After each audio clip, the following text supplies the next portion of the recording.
Welcome back to another episode of Musings from the Mountains. My name is Zach Anderson, and with me is Keenan Cummings, of course. Keenan, we're going to talk a little bit about Penn State, of course, and the upcoming home opener against Duquesne. Both of us were in attendance in State College for the game, albeit from different point of views. But I would just like to hear your opinion on what you saw from the game, from your angle at least. Well, I was close on my prediction. I've got to get that in there. Everyone always wants me to do Yep. predictions.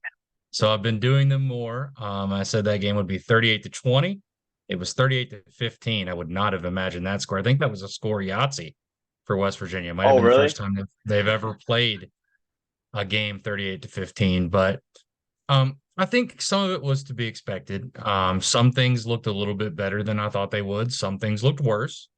Um, Tough to judge West Virginia in some areas. They were missing some pieces that I think could have really helped them in the explosion department. EJ Orton didn't play. Gene White didn't play.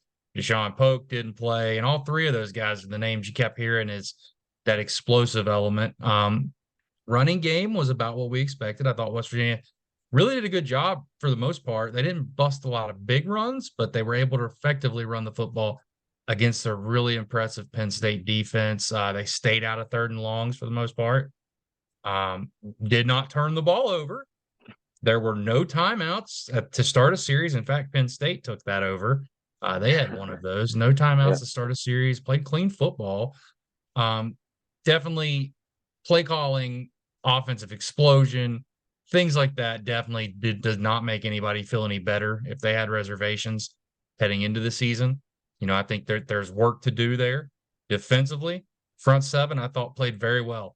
You take out that final drive, which, I know Neil Brown's taking timeouts and you want guys to compete. But if you take out that final drive with the backups in, West Virginia allowed just a little over 100 yards rushing to Penn State.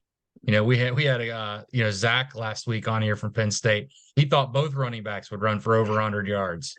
So that kind of tells you the job they did, in that department. Now on the reverse of that, the secondary, they did not have a good day.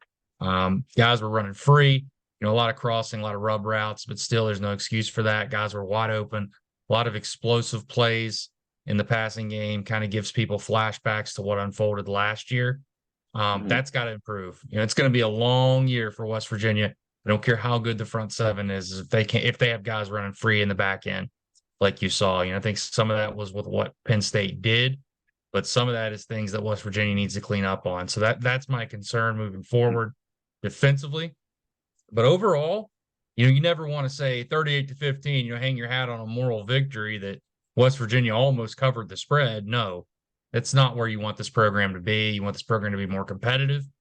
But I didn't see anything that made me think this team can't win six, this team can't win seven games. I didn't see anything to make me think there's not a possibility this goes sideways and they win three or four. So I don't know if we talked about this a little last week, Zach. I don't know if I really was ever going to take that much away from this game with the result I expected. It ended up about what I expected, but I did like how much this team competed. I do think they competed. They were physical. They hit hard. They tackled. Those things looked good. There's still a lot of areas that need to improve. How about you? What stood out to you? I kind of agree with you on that. They were talking a lot today about how this game could be a gauge almost of like how like even the players, the coaches all were saying that this game could be like, oh, we can learn from this, we can benefit from it. But like when you go into that environment and play against that tough of a team, you take away some positives, but it also leaves a lot of question marks because then you go into a completely different opponent against Duquesne and what's going to be another completely different game against Pitt at home. So like you stack these games back to back and you're not really sure what you're going to see in any of them. And two things that really stood out to me on Saturday that I wanted to say was like you said, West Virginia's front seven was impressive. I was impressed by the linebacker play. Koba has taken a step forward, I believe, as a Mike linebacker, and Trey Lathan, I couldn't remember his name. Lathan also was impressive according to the coaches, and I saw a lot of good things from him. But I think the front seven really took a step forward, and when they got that pressure on Aller, they forced him out of the pocket, and Neil kind of touched on it today. We said we were going to make the quarterback beat us, and he did. So like when they took him out of the pocket and pressured him, he still was able to make the throws. And I don't think that's a knock against West Virginia's defense in the front seven. But the secondary, of course, like you said, has to improve in those type of situations. And then the other thing that really stuck out to me was the lack of conversions on third and fourth down. You said it in your column earlier today that they were 7 of 20 combined on third and fourth down, and that's just not going to cut it, especially in a game where you needed to be perfect. So those are definitely some things to clean up. But overall, I don't think I learned too much personally from this game, rather than the team has a chance to be in that 6 to 7 game range as long as things go the right way. Yeah, I think the thing that's most, I guess, disheartening about those conversions is West Virginia was averaging 6 yards on first down. If I would have came in and told you, West Virginia's going to average 6 yards on first down and still go 7 for 20 on third and fourth down, you probably wouldn't have believed that. I mean, West Virginia Mm-hmm. was able to stay ahead of the sticks. I thought CJ Donaldson played excellent. I didn't mention him earlier, but I really Mm-hmm. do. I think he played excellent with the opportunities he was given, what he was going against. Offensive line did a good job run blocking, pass blocking, not so much, but I think that's a very difficult group to prepare for what Penn State's going to throw at you. That might be the best defensive team that West Virginia plays all season. And by might, I mean, I'm pretty sure it will be, just based on talent. I did see some encouraging things. I think there's a lot of questions. A lot of people are mad right now. I don't necessarily think that anger stems from the performance, more just the culmination of the Neil Brown era in a sense. A lot of people I would think, agree with that. here we go again, more of the same. This is the third year in a row, albeit playing on the road in a Power Five venue, but third year in a row, West Virginia is going to start 0-1, come home, play an FCS team. West Virginia has a chance. They got 3 games here at home. Dare I say the 3 biggest games of Neil Brown's tenure as a head coach. I think they need to go at least 2-1. At least, 2-1. I think that anything less than that could be very difficult for West Virginia moving forward. Flipping the page to Duquesne. This is an FCS team. I think that West Virginia respects them. They're going to say all the right things.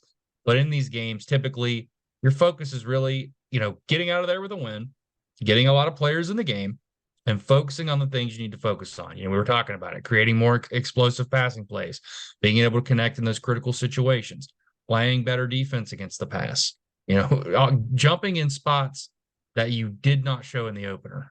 It's commonly said, it's almost like the old, you got 2 quarterbacks, you have none. Your biggest jump is from week 1 to week 2. Mm-hmm. And for West Virginia, I don't know if you're going to be able to really see that in a sense, because the level of competition will be so different. But I think as long as West Virginia goes out, plays clean football, doesn't beat themselves, builds on some of these areas, you can walk away, at least feeling that West Virginia accomplished something week 2. We all know, like, it doesn't take a rocket scientist to look forward and see that Pitt game looms large. That's going to be a gigantic game for Neil, gigantic game for this football program. And I'm not sure if it's one they can afford to lose, given the climate right now. But West Virginia's 23-0 against FCS teams.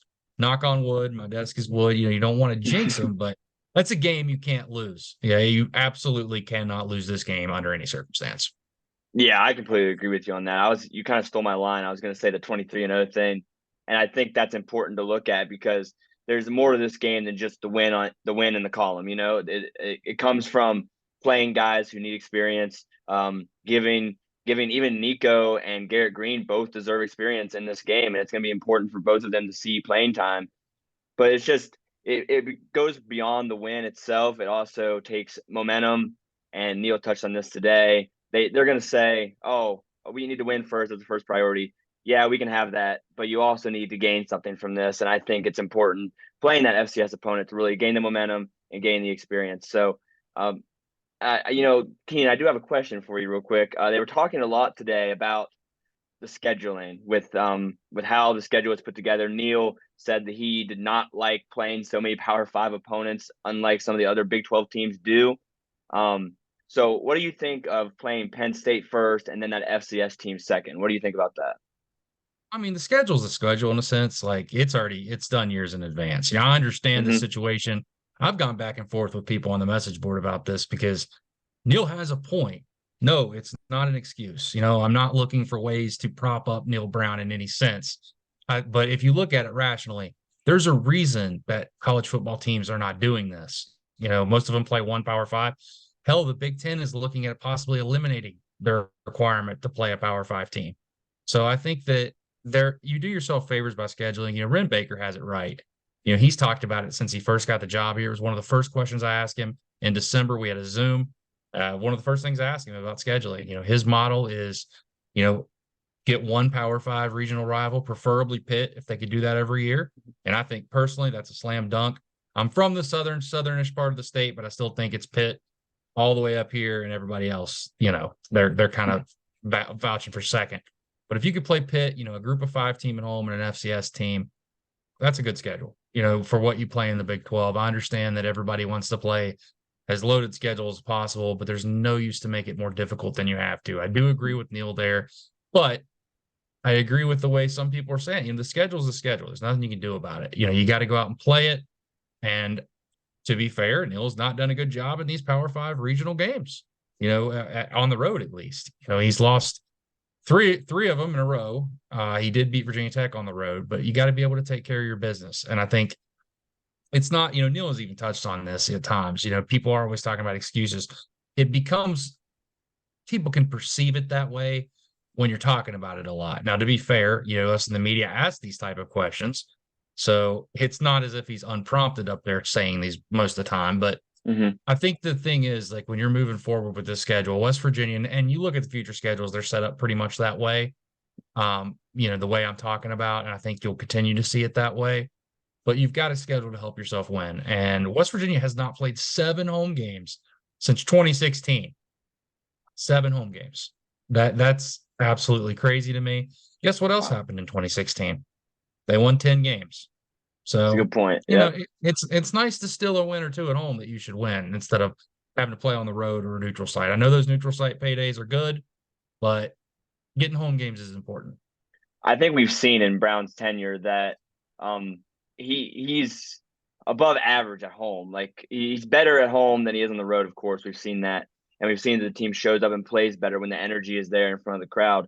So playing a home and home against Alabama, playing home and home against Ohio here in a few seasons, not trying to look too far ahead, but I'm just giving an example. It makes it tough whenever you're discounting yourself when the conference is already hard enough. I was talking to one of my friends yesterday, and he said, if we win the Big 12, at any point, we have a chance of making a New Year's Six Bowl because the Big 12 is already good as is. So, like you said, Keenan, there's no point of making it harder on yourself in terms of scheduling. And I don't think this is an excuse for Neil Brown, just kind of agreeing with what you said there. Yeah, the schedule. Like I said, you can't change it. They're going to play in Penn State no matter what this year. They're playing Pitt. Next year they're doing the same thing.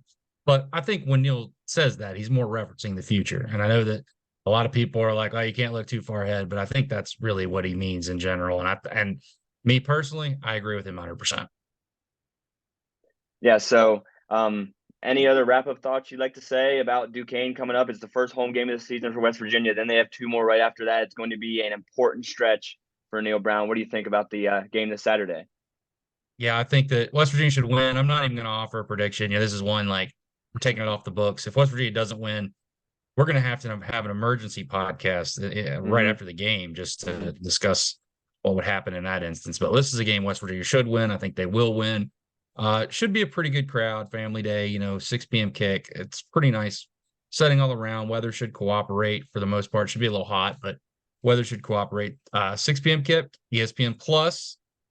So get out your streaming apps, everybody. I know all West Virginia fans love that so much, but should be exciting. Looking forward to it. We'll have coverage throughout the week, both on West Virginia and something from the Duquesne side as well. I've been able to connect with someone to do my Behind Enemy Lines feature, which should be coming up. So some interesting stuff. Stay tuned. And as always, this has been another edition of Musings from the Mountains.